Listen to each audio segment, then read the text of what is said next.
Hello, hello, je suis ravie de vous retrouver pour cette guidance Oracle Astro des taureaux et ascendant taureaux pour le mois d'octobre. La balance est un signe vénusien comme le vôtre, mais effectivement, elle ne s'applique pas sur les mêmes thèmes. La Vénus de la balance, c'est la beauté, et la Vénus du taureau, c'est les plaisirs de la vie. Alors, je ne dis pas qu'ils n'ont pas de point de similitude. Certains taureaux sont beaucoup dans la beauté, dans l'apparence.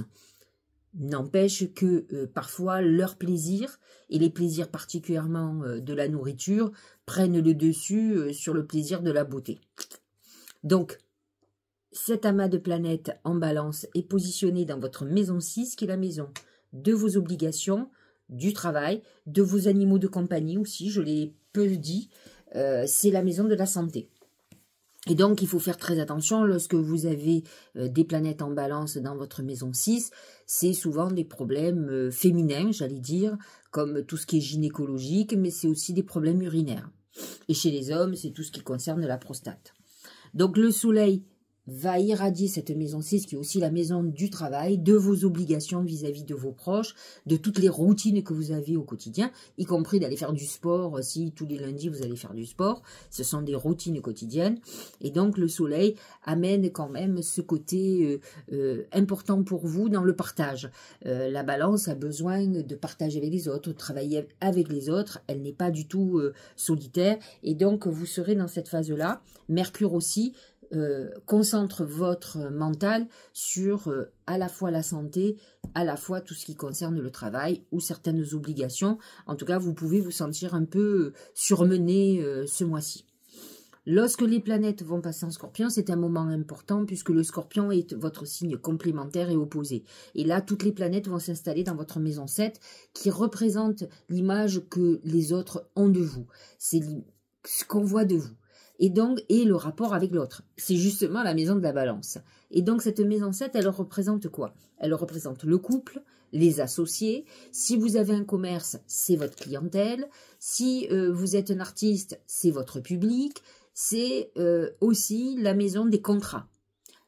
Donc, le Soleil et Mercure sont positionnés dans cette maison et vous amènent certainement quelque chose de contractuel, que ça soit au niveau amoureux, par exemple, la décision de vivre ensemble, la location d'un appartement en commun, ou l'achat par exemple, ou la vente. Ça peut être aussi dans un sens négatif, la séparation d'un couple officiel. Maintenant, ça peut être aussi l'officialisation d'une relation. Quelqu'un avec qui on sort, on décide de se mettre ensemble. Ça peut être aussi une officialisation comme des fiançailles, un pax ou un mariage. La maison 7 représente aussi les associés. Vous pouvez décider de faire une séparation avec vos associés et signer certaines choses, comme vous pouvez complètement décider de vous associer. Cette maison 7 est aussi la maison de la justice, donc attention, vous pouvez être, surtout quand elle est en Scorpion, on est quand même décidé à en découdre parfois. Hein. Donc Mercure n'est pas Mercure en Scorpion, elle est quand même vive, elle est intelligente, elle va en profondeur dans les choses, donc elle n'est pas du style à se faire avoir, ou en tout cas elle est suspicieuse de toute manière. Et nous avons Vénus dans cette maison 7 qui amène quand même beaucoup de passion dans le couple et de l'argent dans les associations. Donc ça, c'est plutôt pas mal. Faites attention quand même au roublard, parce que le Scorpion peut amener des entités, des énergies très négatives qui font qu'on est toujours à la frontière du légal. Donc faites très attention dans une maison 7. Si vous faites des choses qui ne sont pas très très claires, vous pouvez vous retrouver avec des problèmes de justice. C'est ce que vous dit cette maison 7 remplie du Scorpion avec Mercure. Ensuite, Vénus va quitter le Scorpion pour se positionner en Sagittaire, mais dans votre maison 8, la maison encore de la sexualité, la maison de l'argent, des gains et des pertes financières, surtout l'argent que l'on a par le biais d'un héritage, d'un mari ou d'une femme, hein, vous mariez avec une femme riche, d'une donation, des dons, d'un don que vous pourriez avoir aussi, qui vous fait vivre, comme moi par exemple, c'est un métier, mais c'est surtout un don à la base. Et si j'étais artiste, peintre, ben, cette maison 8 serait certainement chargée. Donc cette Vénus positionnée dans cette maison 8 amène quand même une abondance financière. Surtout que le Sagittaire, je vous l'ai dit, il est dirigé par Jupiter, c'est l'expansion. Et donc là, on rentre dans une phase où on peut rentrer beaucoup d'argent, mais aussi on peut en perdre beaucoup. Et on est dans une phase aussi, dans un autre registre, où effectivement on a notre libido au maximum, et on peut accumuler les aventures. Ça peut être une période fructueuse, de plaisir pour le taureau et ascendant taureau, qui ne rechigne pas à la tâche. Nous avons le cancer qui est comment dire, visité par Mars. Mars est dans ce signe, dans votre maison 3, qui est la maison plutôt des échanges, des communications, des études, des petits déplacements, des frères et des sœurs d'ailleurs. Alors Mars apporte quelques conflits, quelques remises en question, mais aussi une action sur votre manière de vous exprimer. Peut-être allez-vous arrondir un peu les angles, vous pouvez être parfois tranchant. Nous avons Pluton qui est revenu dans le Capricorne, c'est plutôt positif pour vous. Il est positionné dans votre maison 9, il a mené une transformation profonde dans votre vision des choses. Vous avez certainement une vision beaucoup plus spirituelle de votre vie, beaucoup plus cool. Vous qui avez une vision qui êtes surchargé professionnellement parce que vous bossez beaucoup. Et là, Pluton en Capricorne, dans votre maison 9, vous ouvre des nouvelles perspectives. Peut-être avez-vous perdu certaines choses. Et vous pouvez aussi décider de tout chambouler, de tout vendre, de partir à l'étranger, de changer complètement de vie. Alors ça touche plus particulièrement les taureaux qui sont presque gémeaux, ceux qui sont du 20 mai. Voilà, attendez-vous à des grands bouleversements. Ceux qui sont du 19 mai peuvent le ressentir aussi, hein, je vous rassure, à 1 degré près, c'est bon. Pluton va redevenir direct parce qu'il se prépare pour le 2 novembre à re-rentrer dans le Verseau définitivement. Ça sera beaucoup moins cool pour vous puisque le Verseau est en carré avec votre signe. Nous avons ensuite le Poisson qui est positionné dans votre maison 11, qui est une très très bonne maison, qui est une maison plutôt, j'allais dire, fraternelle, qui est connectée à nos guides, surtout en Poisson, qui est là, c'est la maison des protections, des gens qui vont vous tendre la main, qui vont vous aider, qui vont être là pour vous. C'est la maison des ennemis aussi, hein, selon ce qu'on a. Donc Neptune en Poisson a pu amener des trahisons amicales, des choses comme ça dans votre vie en tant que taureau. Et Saturne va recadrer, c'est-à-dire que on est peut-être un peu plus méfiant, un peu moins confiant avec des gens qu'on va rencontrer. On rencontre des gens différents, peut-être un peu plus mûrs, plus âgés que nous. Hein. On a un côté... on a réduit notre cercle d'amis, on est peut-être un peu moins showbiz et un peu plus intimiste. Alors, bien sûr, Uranus est dans votre signe, donc ça a amené pour beaucoup de taureaux, alors il est là depuis un moment, hein, mais une insécurité. Ce sont des signes qui ont besoin de confort, que ce soit à la fois matériel, ils peuvent être installés dans une relation qui les rassure, pas obligatoirement qui les épanouit, mais qui les rassure, et effectivement, Uranus amène des bouleversements qui n'attendent pas, qui ne maîtrisent pas, et ça amène une déstabilisation dans ce confort qui est nécessaire pour leur équilibre. Donc tout peut arriver. Là, on touche plus particulièrement les taureaux qui sont effectivement autour du 17 ou du 18 mai. Et effectivement, attendez-vous à ce qu'il y ait des choses soudaines dans votre vie, en positif ou en négatif. Dites-vous que c'est des événements négatifs, c'est qu'au bout du compte, ça sera positif dans le sens où effectivement, ce sont des événements peut-être où vous auriez pu prendre l'initiative de bouger les choses et vous n'avez pas eu le courage. Donc c'est l'univers qui s'en mêle, et effectivement ça devient violent, ça devient déstabilisant, mais n'empêche qu'une fois cette épreuve passée, vous verrez, on dit toujours après la pluie le beau temps, après la tempête, vous voyez que tout est apaisé et qu'on reconstruit. Et donc effectivement, il y a ce bouleversement, c'est la foudre, hein, Uranus, hein, c'est l'opposé de vous qui est très ancré. Alors ce mois-ci et le mois prochain et jusqu'au mois de juin 2025, Jupiter est positionné en Gémeaux dans votre maison 2 et donc elle va illuminer, agir sur tout ce qui concerne votre patrimoine, votre travail, l'argent que vous gagnez. Jupiter amène une extension, faites très attention en Gémeaux, elle amène une instabilité. Donc attention à ce que vous allez faire, aux décisions que vous allez prendre. Même si Jupiter est un protecteur, il a tendance à amener des excès et le Gémeaux a un côté éparpillé, même s'il est très cérébral et très intelligent. Vous aurez Jupiter qui va être rétrograde le 10 octobre, donc à partir du 10 octobre, essayez de ne pas prendre des décisions décisives pour, par exemple, travailler avec quelqu'un, vous associer ou autre. Nous aurons une nouvelle lune donc en Balance dans votre maison 6, qui est la maison de la santé et la maison du travail. Et nous aurons une pleine lune en bélier dans l'axe 6-12, qui est l'axe quand même de la santé. Donc, voyez ce qui se passe dans votre vie à ce niveau-là. On veut vous montrer qu'il faut vous preniez en main. Je connais pas mal de taureaux qui ont des problèmes de poids ou qui ont des problèmes de diabète. Donc, surveillez-vous. Je vous dis pas de ne plus vivre, hein, c'est pas ce que je dis. Mais de faire des excès de temps en temps, et le restant du temps, ne pas être au régime, mais faire attention, manger sainement, faire du sport, faire certaines choses. Alors, c'est peut-être qu'ils se foutent de la charité, mais bon, moi personnellement, je mange relativement bien sainement, c'est juste les à côté où de temps en temps, je me fais un petit chocolat, et c'est jamais bon, mais bon, c'est bon aussi de se faire plaisir. Le but, c'est pas de vivre comme un ascète. Alors, nous allons regarder ce que les oracles vont nous dire pour vous qui êtes taureau ou ascendant taureau. C'est le lion. Le lion représente quand même le courage, la volonté. Il domine. C'est un dominant.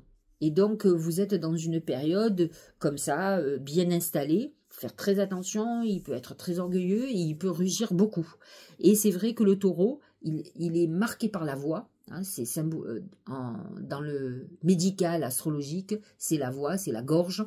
Et effectivement, vous pouvez avoir une voix de stentor, de ténor même, si vous voulez, et être dans une phase où vous pouvez sortir de vos gonds. Je ne vous dis pas que vous pourriez être en colère, mais vous pourriez rentrer dans des conflits très importants.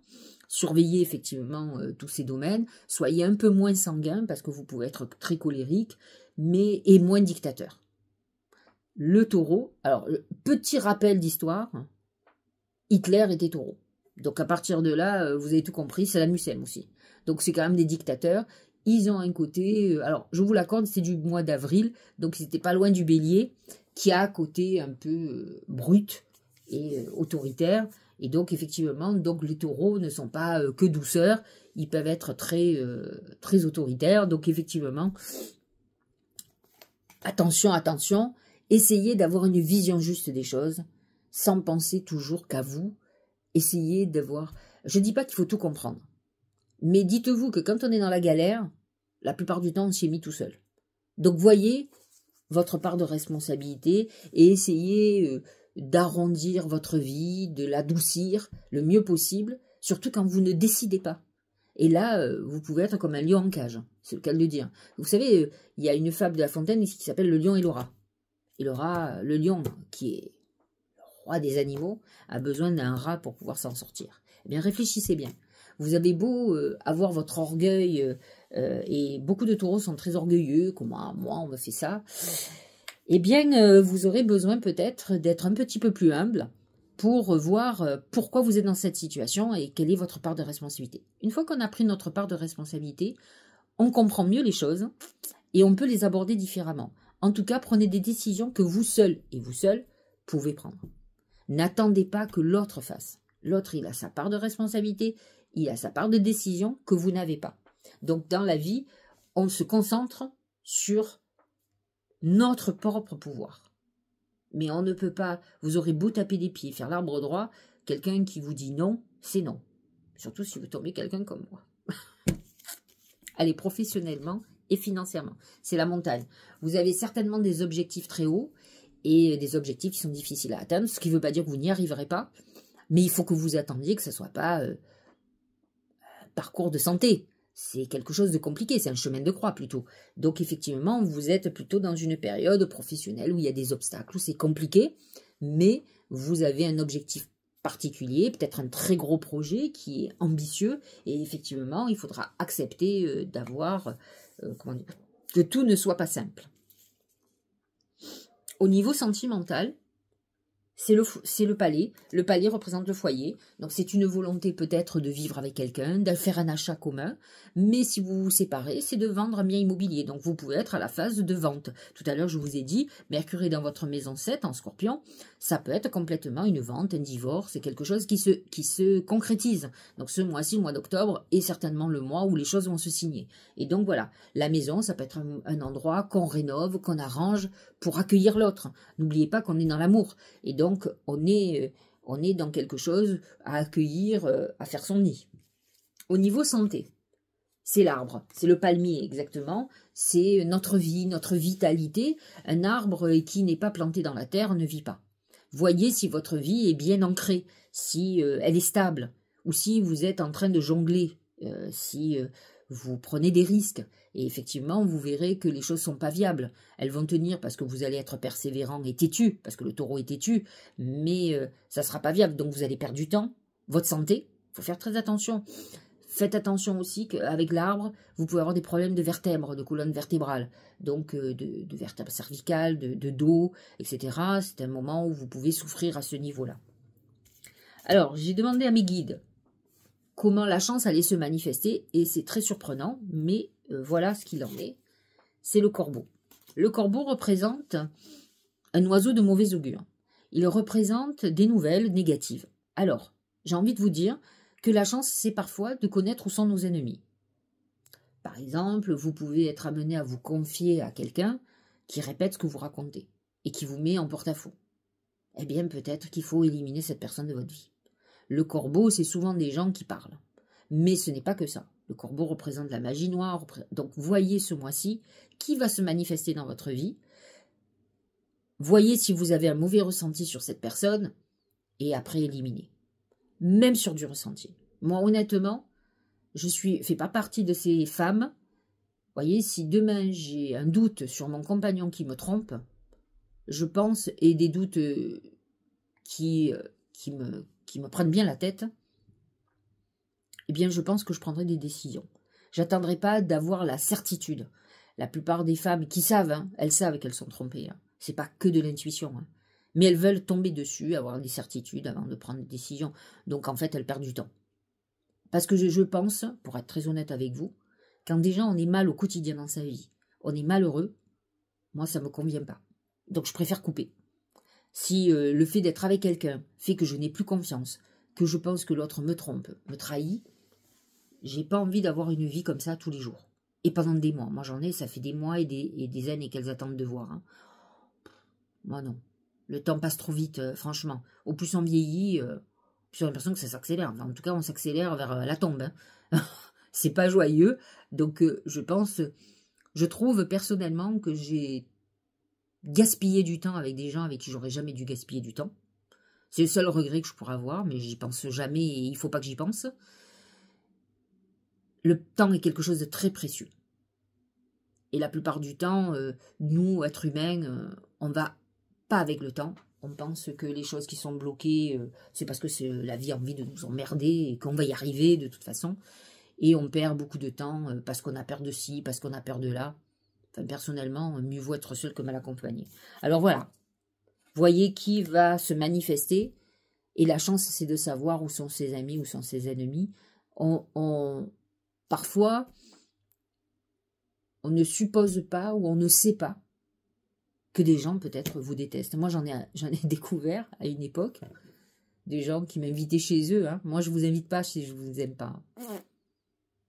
Et qui se sont allègrement m'empoignarder et qui se permettent, quand ils me croisent, de me faire des petits sourires, me dire alors, comment tu vas? Mais j'ai pas envie de leur parler. Hein.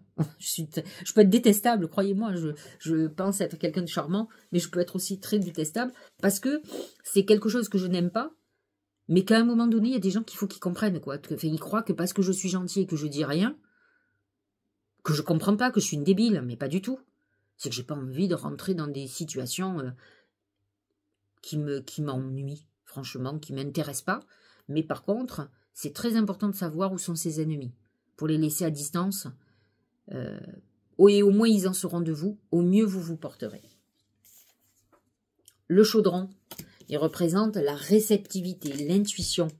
C'est ce que je vous disais. Alchimie intérieure, maîtrisée, renouveau spirituel, réceptacle, rajeunissement, sagesse discriminante. C'est quand même... Le chaudron représente l'harmonie intérieure, qui est très importante. Vous devez vous sentir bien avec vous-même, à l'intérieur de vous. Ça, c'est primordial pour que vous puissiez avancer, pour que vous puissiez être équilibré et ancré. Debout. Tous vos efforts vous guident dans le passage vers la nouveauté. On sent que vous êtes dans une renaissance, vous voyez. Là, on vous parlait de rajeunissement. Là, on voyez, c'est un poulet, c'est pas un cheval. Donc, ça veut dire que c'est comme une naissance. On est dans une période de renouveau. Pluton qui est dans votre maison 9 en Capricorne annonce ce renouveau très important. Ça peut être très difficile, ça peut être très lourd. C'est toujours douloureux une naissance, parce qu'en fait il faut d'abord une mort, il faut on meure à soi-même, on meurt dans ses convictions, ça amène la déception, ça amène parfois la dépression, c'est très compliqué, mais lorsqu'on est à l'heure de la renaissance, c'est extraordinaire. Et là vous rentrez dans cette phase, après certainement des périodes délicates, difficiles. Uranus ne vous a pas aidé, il a été très difficile, donc effectivement vous avez eu des hauts et des bas. L'esprit de prospérité, voilà qui est un bel oracle. En vous ouvrant à la prospérité, la richesse vient à vous par de multiples voies. Alors, il est très rare qu'un taureau ne soit pas matérialiste, même si je ne veux pas dire le mot matérialiste dans un sens péjoratif du terme. C'est-à-dire c'est un signe de terre, comme moi, comme la Vierge, comme le Capricorne, qui a besoin de sécurité financière. Dans l'excès, bien entendu, vous avez des excessifs, ils vont tout faire par intérêt. Parce que l'argent, c'est plus que tout.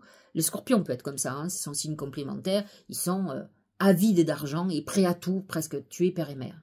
Mais vous en avez d'autres qui ont juste besoin de sécurité et que si vous les mettez en insécurité, ils vont vous en vouloir. Et donc, si vous avez cet esprit de prospérité, ce que vous dit l'oracle, eh bien, vous allez attirer l'argent à vous. Mais j'ai envie de redire que je pense que votre esprit de prospérité, vous l'avez naturellement en vous. Soyez, j'allais dire, en paix avec ça. Et attirer à vous de l'argent. De toute façon, avec un Jupiter qui est dans votre maison 2, vous ne pouvez qu'attirer beaucoup d'argent cette année. En tout cas, vous pouvez redorer votre blason ou vos comptes en banque. Voilà, j'espère que cette guidance vous aura éclairé. Je vous souhaite un très bon mois d'octobre et je vous dis à très bientôt.